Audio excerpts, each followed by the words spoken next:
I was going to say my four most viewed films on TV, yearly things, are Wizard of Oz, like you, two Christmas films, obvious ones, It's a Wonderful Life and the Alistair Sim A Christmas Carol.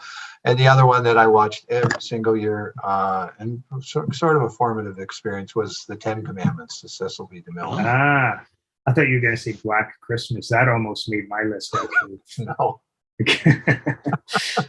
Well, it actually ties in. If it had made my list, if I had bundled it in, it would have made it in with my next two choices, actually. So I'm jumping ahead a bit in the chronology. I'll go back to my number three when it's my turn. I just say, Scott, I saw Art Hindle introduce Black Christmas at a theater in Toronto. Oh, really? Yeah. Wow. Yeah. So, anyway, go ahead. That's okay. So my other two TV choices, and I mean, if I had to say it was one, it would be Night of the Living Dead. And I lumped it in with Trilogy of Terror. So obviously they're the horror films. The horror genre didn't really, in the long run, amount to a lot for me. I can't remember if we talked about that when we discussed The Shining. Like I feel like I really am fairly deficient in that genre. Like there's just a lot. It just didn't really stick with me.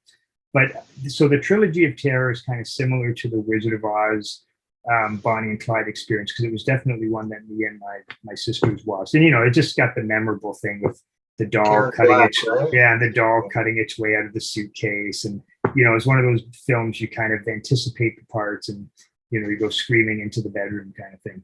But I think the more significant one was The Night of the Living Dead. And it's one of those ones, and this is kind of what we're talking about, but I can remember so much just about the fact of watching it. It was like I grew up in London, Ontario, and still living there. I would have been in high school when it played. I'm guessing maybe grade 12 or something like that. And the TV that I always watched on the weekend, because it was sort of away from everyone else, was in the basement. And because we had done our basement up. And I think we used to get a Detroit station. I think it was like an ABC affiliate or something that was Detroit across the river. And they used to show older movies late at night. And The Night of the Living Dead came on one Saturday night. I think it was midnight. I didn't plan to watch it. I didn't know it was coming on. I would just, turn on the TV, flipping around, and it's like, okay, I'll watch this. And I just remember being like almost frozen solid in the basement watching it. Like it was just so emotionally and psychologically terrifying. But I was conscious of the fact that I really was enjoying it. But it did actually make me like scared to actually get up off the couch and go back upstairs, because I guess I would have been up till 1:30, 2 o'clock or whatever. But yeah, it's more, that's a choice where it's just, I can just remember so much about, I can remember the couch. I can remember how far I was from the TV. I remember the time of day. I can just recall so much about that event. And, it was just neat that it was a TV experience, and it was quite powerful. And it was probably, I'm going to say 20, 25 years after that I did see it again. And I do, it is a movie I still love a lot. Of, got the DVD. I've seen it several times. So it did stick with me in that way as well. That's like Ebert's review of Night of the Living Dead, right? You read that?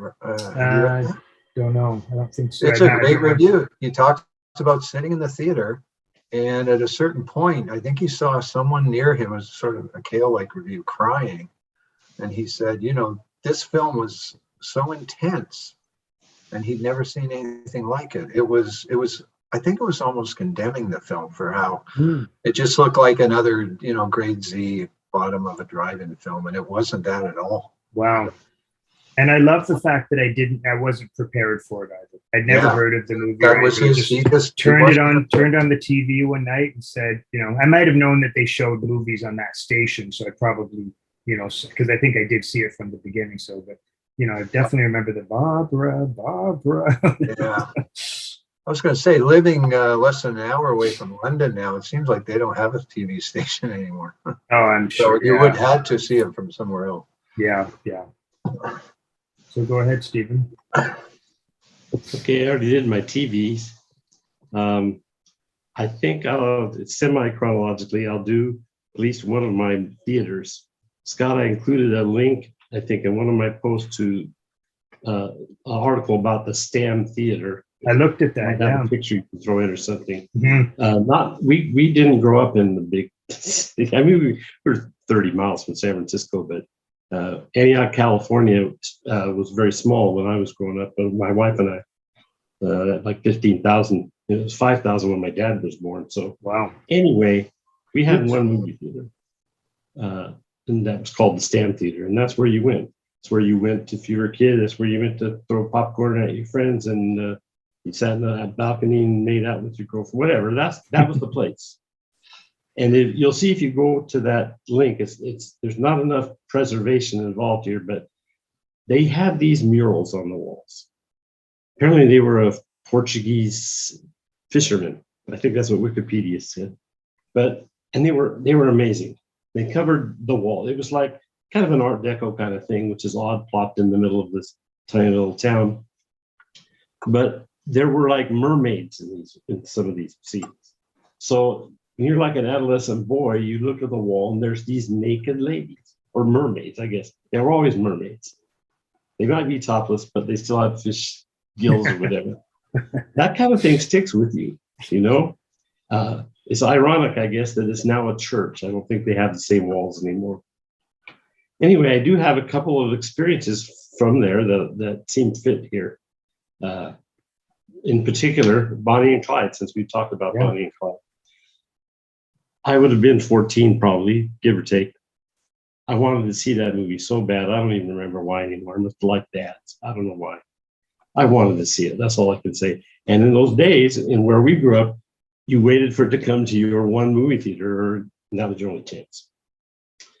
Well, around that time, I had 4 siblings, and they all got chicken pox, one after the other, or maybe all the same. I don't remember. But I didn't get them. I was so proud of myself, and I made fun of them for having chicken pox and this and that. Well, finally, Bonnie and Clyde came to the Stam Theater. I was all fired up. I'm going to go. I'm going to go by myself.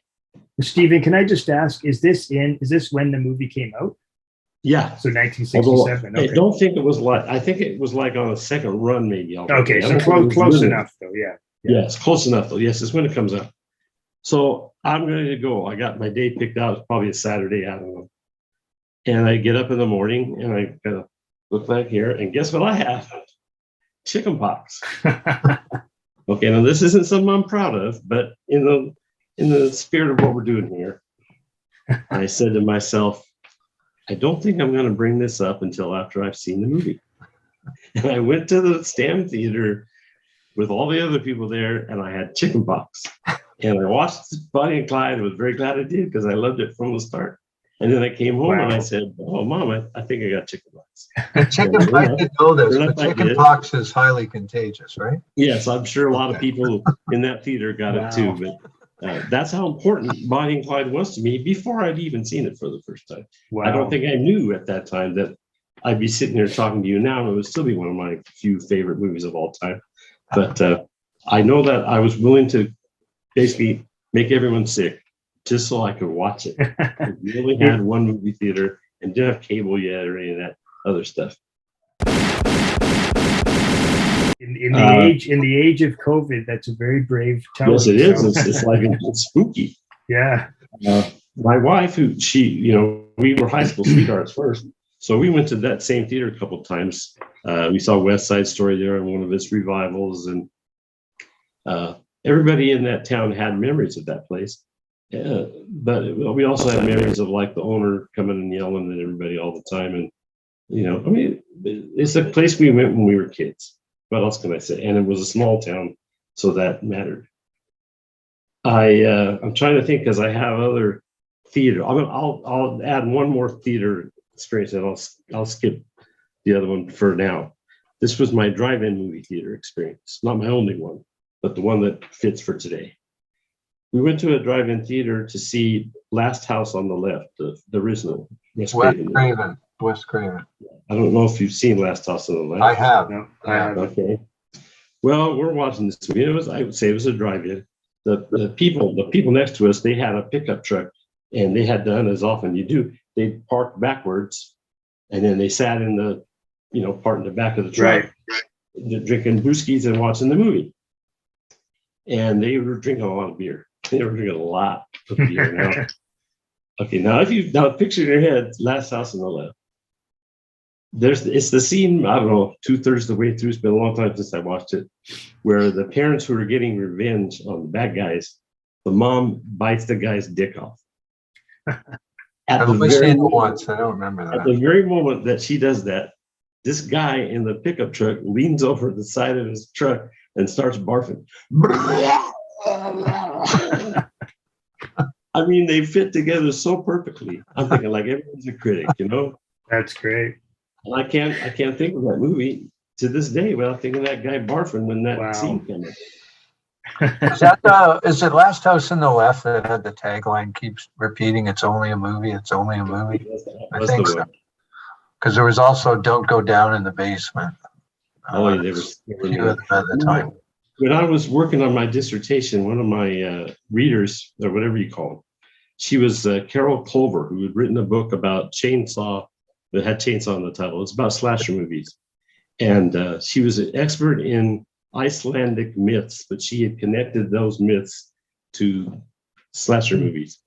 And it was fascinating to talk to her because there would be movies like, I don't know, I Spit on Your Grave. I let my daughter watch anything when she was little, but I didn't let her watch I Spit on Your Grave. That was horrible. And I have this learned professor saying, "Oh, no, that was fine."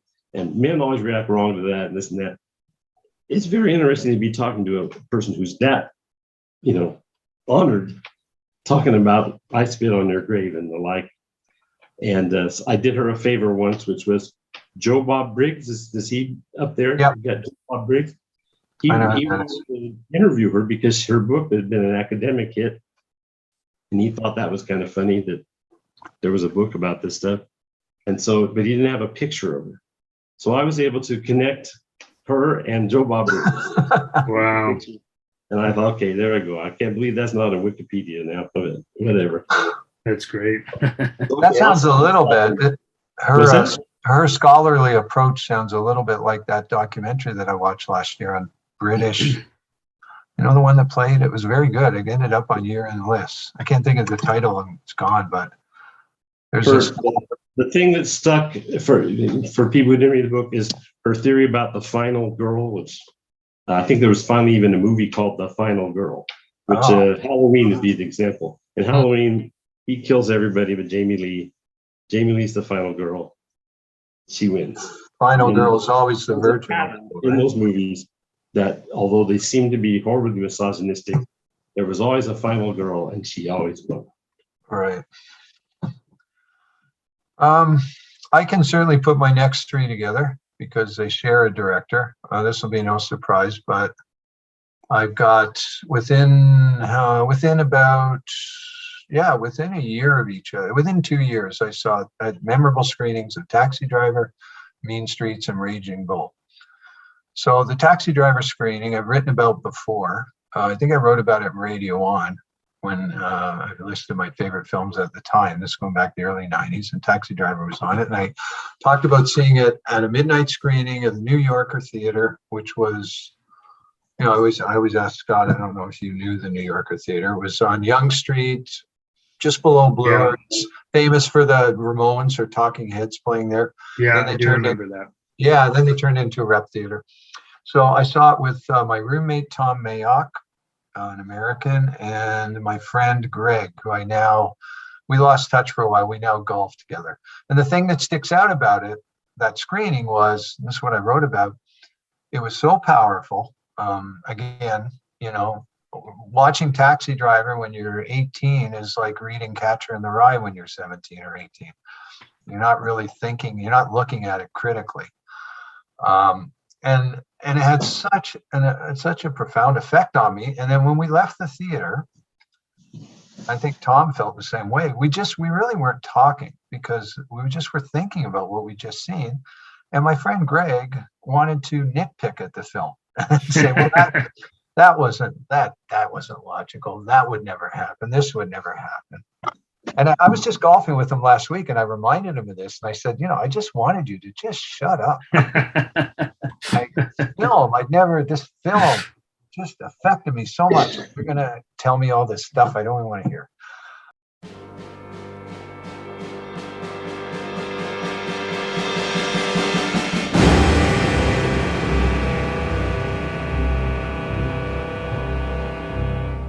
That was very memorable. And then the Raging Bull screening, which happened probably about a year later, I saw it alone.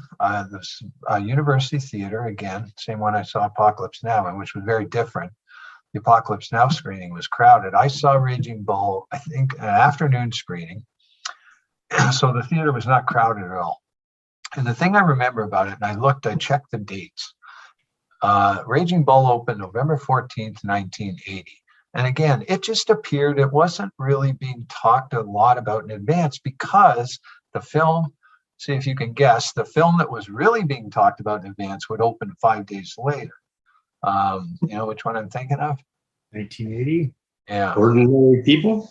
What's that? Not Ordinary People. Heaven's Gate. Heaven's Gate. Heaven's Okay, that's what I was thinking. Yeah. So all anybody was talking about was Heaven's Gate. And I was, very hyped for Heaven's Gate, being the fan of the Deer Hunter. And here comes Raging Bull. And Scorsese had gone through kind of since Taxi Driver, the Last Waltz he got a lot of acclaim, but New York wasn't it at all. So he'd kind of gone through a bit of a fallow period. I mean, it depends how you feel about the Last Waltz. But then Raging Bull comes out, and it was just incredible. I remember being so moved by the end, loving the film so much, and then being so moved by the last title card where he thanked his film professor, Father Moonigan or something, and the opening and everything. I don't think that film is held in such high regard now. Obviously, Cale hated it. It's sort of in the line with Taxi Driver, but not really. And it's nothing at all like Goodfellas. It's just a very somber, brutal film sometimes, joyless film. It does have the humor, but it stands apart from everything. I just thought it was perfect.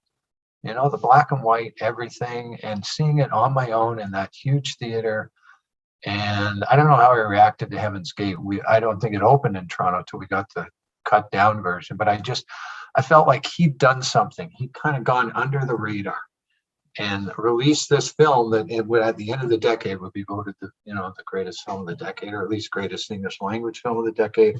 And Heaven's Gate was such a debacle. And it was sort of like he just, again, there was something neat about the timing of that and everything. That's great. And that's what I remember about that. And then Mean Streets was at the Cinema Lumiere, which was a college in Spadina, basically. And again, the film had tremendous impact on me. I think I'd seen it on TV once, butchered badly, all the language cut out and everything. And the thing I remember about that, I don't know if I've ever told you this story. I probably have. Kate Lynch was at the screening. Kate Lynch is in Meatballs. She's a Canadian actress. And I was with Peter, and I said, look, it's Kate Lynch. It's Kate Lynch. And I'd seen Meatballs so many times because it played the theater where I worked as an usher. Same director as Black. No, it's not. Sorry, Ivan Reitman directed that.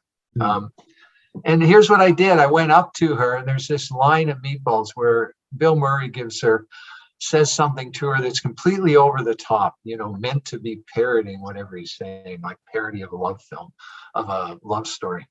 I went up to her and I recited this line.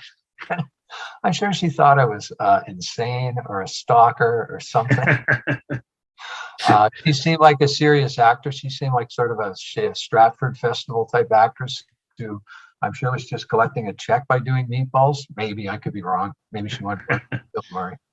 But I don't think I'd do it now, but I did it then. I went out and recited a line from the film. You debased yourself. Remember, Debased myself. That actress from Meatballs. What's that? Yeah. I love that. That's your memory of Mean Streets. Actress from Meatballs. I know. But the film itself, I have two memories, how overwhelming the film was. And I don't know if I saw her in the lobby before or after. And at the time, if you had asked me to tell this story 20 years ago, I would have even remembered what Mean Streets was double billed with. That's the memory. But all those three Scorsese films, and that was the high point of my Scorsese fandom. I mean, we've talked about Goodfellas, Scott. But, you take those three and tack on Goodfellas, and other than that, I've had nothing but bad experiences at Scorsese films. Wow. But those three stand apart. Well, I'll just say I almost had two of those on my list. One for a kind of ridiculous reason, though meaningful to me. The one that was more ordinary experience, I guess, was Mean Streets. And I think I saw it at the Bloor the first time. I definitely saw it by myself. But I'm pretty sure like by the time I had seen it, which would have been probably mid 80s, I knew of its reputation and I knew that it was going to have a great soundtrack. But I remember in particular, so I mean, obviously the Be My Baby thing I thought was great, but it was hearing Jumping Jack Flash in the bar scene with De Niro. I just was completely unprepared for that. And that just drew me into the whole movie. So that was just a good experience on that level. I almost listed Taxi Driver sort of for the most ridiculous of reasons, but it really impacted me at the time. It wasn't seeing the whole movie. Taxi Driver was up for an Academy Award, right, for the 70s. It was 1976, right? And I don't know if you guys, I'm sure you remember, in the Academy Awards, if I recall correctly, back then, and I used to watch them every year for years and years, they would only, like now they show clips all throughout the entire show. But if I recall correctly then, they wouldn't show any clips really until they got to like, I think the best director and the best picture or something. I seem to recall that. Like it was much more streamlined or whatever. But I'm not even sure if I had heard of Taxi Driver. I guess because it was nominated, I probably did. But I remember the clip. I remember it very clearly, the clip that they showed, either when it was for best, was he nominated for best director too, or was it just best picture? I think doesn't matter. But anyway, when they showed the clip, I'm pretty sure, unless my memory's just playing tricks on me, that it was the scene where Travis, I think he has the mohawk and he's at the political rally and he's just kind of skulking around, and then the Secret Service guy spots him and he runs away. And I remember just being so like I'd never seen a movie quite like that, like a, sort of dark 70s picture before.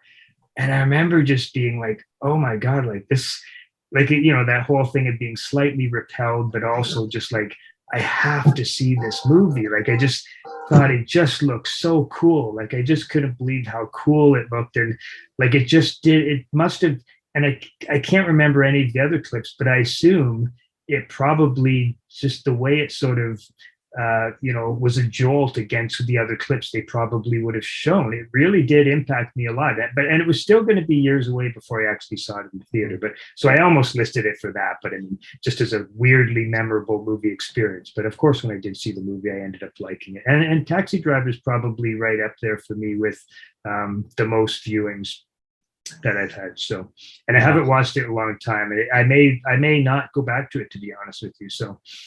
Yeah, I've seen it enough. I remember sitting in the Cinematheque, and when they did their greatest films, when they opened, they launched with the list of the 100 greatest films as voted by people who took the time to vote. And Taxi Driver was one of them. And I had this older couple sitting beside me. They were like 75 or 80. I was on my own. I looked over before the film and I said, do you know what you're about to see? And they said, oh yeah, we know all about it. And they never left. Wow. They watched the whole thing.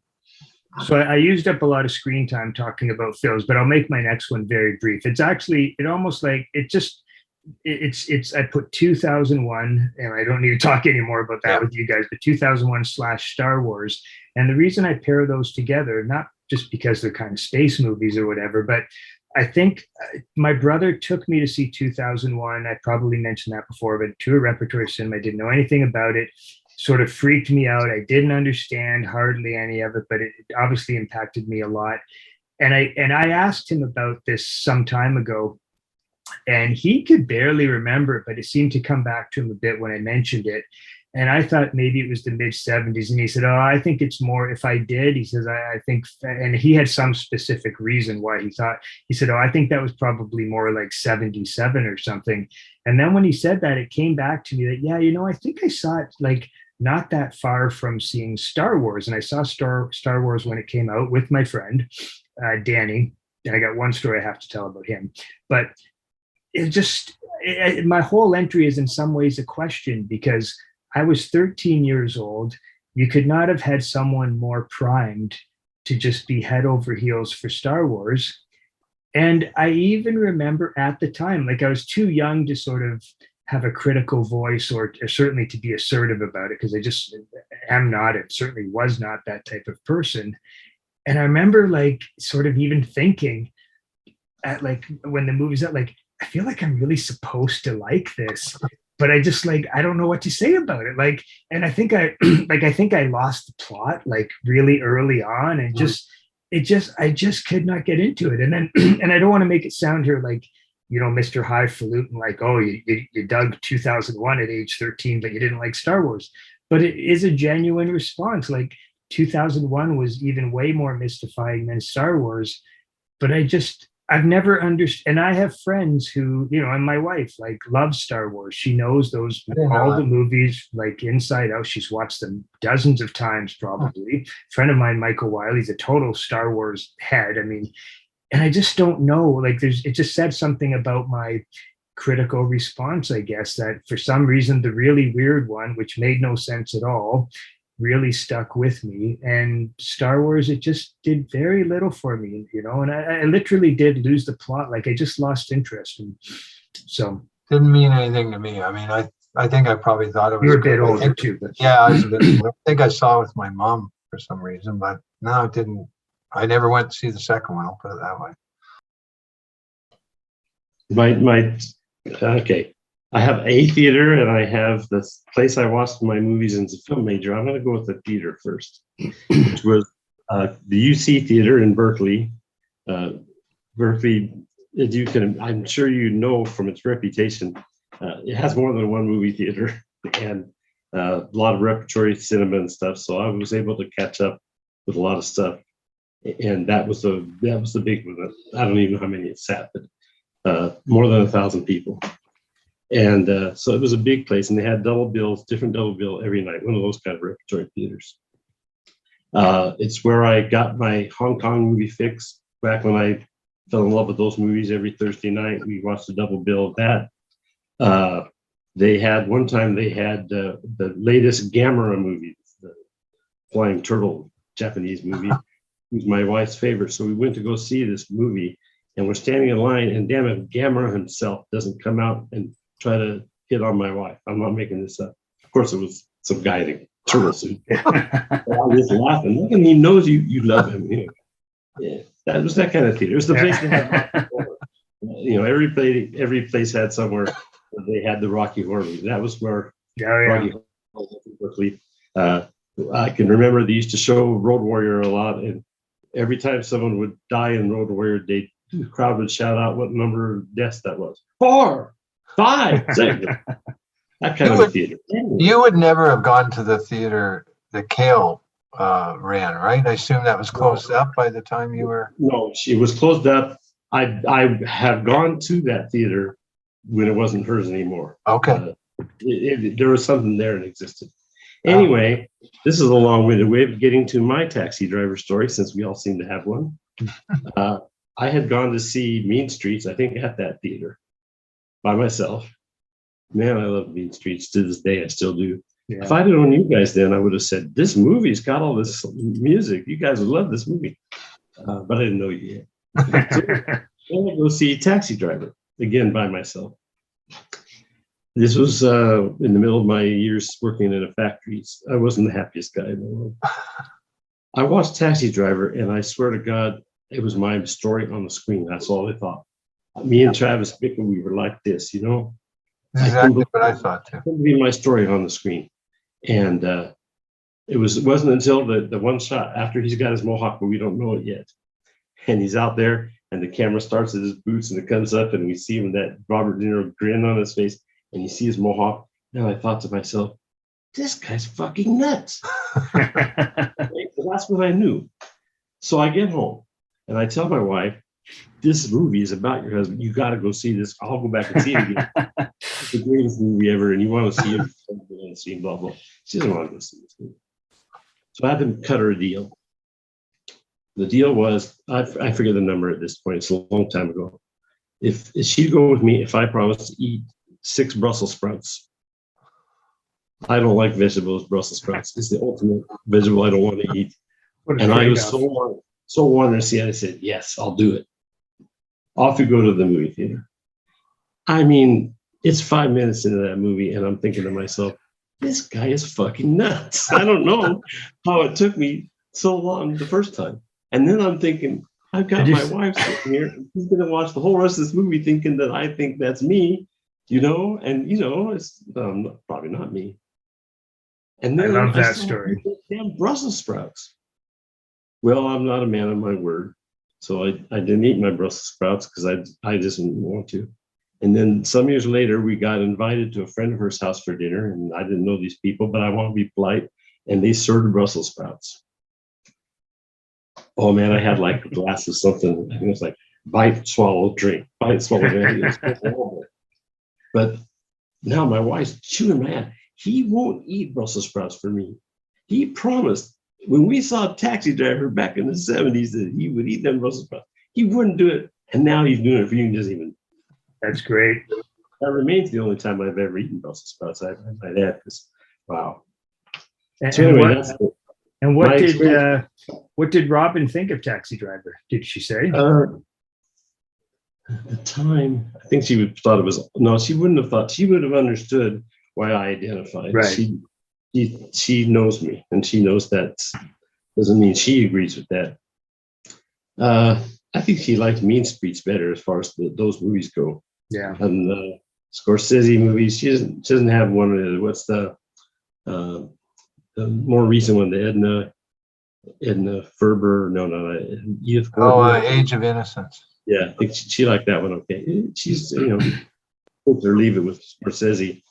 And Mean Streets, it's a more than Taxi Driver. It's one of those movies where we still quote it and stuff around the house. So yeah, what's a book? So as far as that goes, you mentioned the other ones, and Scorsese, I like some, don't like some, but for me that was his peak, was Mean Streets and Taxi Driver. Last Waltz also, although I think that's different. And I like Goodfellas a lot, but not as much as I like those other ones. And most of his classics since then, I don't think match up to him. But in most of those cases, I'm pretty sure I saw him on TV by that point. I'm sorry, I'm the same, and that I can't believe I so strongly identified with Travis Bickle. And I wasn't even working, I was a university student. And I look at the way the film is about race now, which I identify with the alienation. Yeah. To sound corny, and just the idea of being in this city. Toronto wasn't quite New York, but Toronto was pretty bad at the time, if you remember the late 70s. I'm going to move to, and I'll definitely get this talked about in 4 or 5 minutes. I'll move to three that I've grouped together, which are big time commitments to varying degrees. Berlin Alexanderplatz, the Fassbinder film, it runs, I think, about 15 hours in total. I saw at the Harborfront. They had a theater down there in the 80s, and I would trek there. They split it up, I think, over 5 Sundays. And it was just a great experience to go down every Sunday, and watch 3 hours and think about what you'd seen. And I love the film. Obviously, it has boring parts, probably even whole boring hour-long segments. But the cumulative effect, I'd never done that before. I'd never seen a film that long up to that point. And I'd never seen a film in multiple sittings. I don't think you could watch Berlin Alexanderplatz in one day. I mean, you could theoretically, but I don't know if you could mentally or physically hold up to it. That was memorable. And I don't think they've shown films at Harborfront for years. They used to regularly show offbeat things. And that was the only place in the city that played. Second, really long, or not quite nearly as long, but seeing the two Godfathers, and I think it was the Godfather saga, where they take the first two and rearrange it, add some scenes. Seeing that in one sitting at the Nostalgic Theater, which used to be above the Kingsway. I think it was I remember that. Yeah, separate membership. That was amazing. I'd seen the film, both of them, probably 2 or 3 or 4 times up to that point, but I don't think I'd ever seen them together. And I wasn't nearly at the saturation point that I'm at now with the Godfathers, where I just can't watch them. That was very memorable. And the Nostalgic was small. It only seated about 40 or 50 people, and that made it extra memorable. And I should mention, it's a separate thing. I'll mention it another time. It's another nostalgic screening. And the third one, and I think you've done this, Scott, was seeing the Apu trilogy in one, not quite single sitting, because they would take a break between films, but it was all in one day at the Cinematheque in order. like you had to devote 8 or 9 hours of your day to see that. And I don't know if it was the first time for each of them. I might have seen the first Padre Pancelli before that as a standalone, but I'd never seen at least one of the two other parts and maybe both of the other parts. And that was incredible. That's the way that film should be watched, because you're following a life, right? Yeah. And that just had a huge effect on me by the end. Like you felt like you had sat through someone's life. And the other one I'll mention that I didn't have on my list, I saw Jacques Rivette's famous Out One. Have you read about Out One? 12 Yes. hours. Yeah, 12 hours long, I think. And I was sort of with Valerie at the time, and I was just baffled by the film. Like, what is going on here? It was not a linear narrative or anything. I didn't know what the hell was going on, but I was not really bored. And it got to this incredible last shot. And I just laughed because, I tell people, oh, see it for the last shot. Sit there for 12 hours so you can see this amazing last shot. And the last shot is not even it's not like it's amazing because it's a jungle going up in napalm. It's nothing, but it's just, it made me laugh. It comes out of nowhere. It's like, that's what we waited 12 hours for? Wow. And I want to see it again. That's great. I did almost list the Apu trilogy, actually, but the main reason I didn't list it is because I just couldn't remember enough of the details about seeing it. I think I saw it all in the theater, but in Vancouver, but I'm not even 100% because I'm sure it was in Vancouver I saw it. Like, and I know for a while I was actually second guessing myself. Like, did I just see the first one and then I rented the other two on DVD or video? But I don't even know if we had a video player when I lived in Vancouver. So it's just the details were too fuzzy. But I did see those three movies in very quick succession. And I think it was in Vancouver at the one repertory house that I used to go to quite frequently. I can't remember the name of it, unfortunately. Yeah, so I think I'd maybe seen the first one on TV. Maybe Elby Yost played it or something. So. I love the first one. Still holds up. I think I've only seen the other two twice, but the first one, Padre Pancelli, I've seen that handful of times, and I've loved it definitely my favorite. I think there's a little drop off in each of the next two, but the second one is for his incredibly beautiful wife.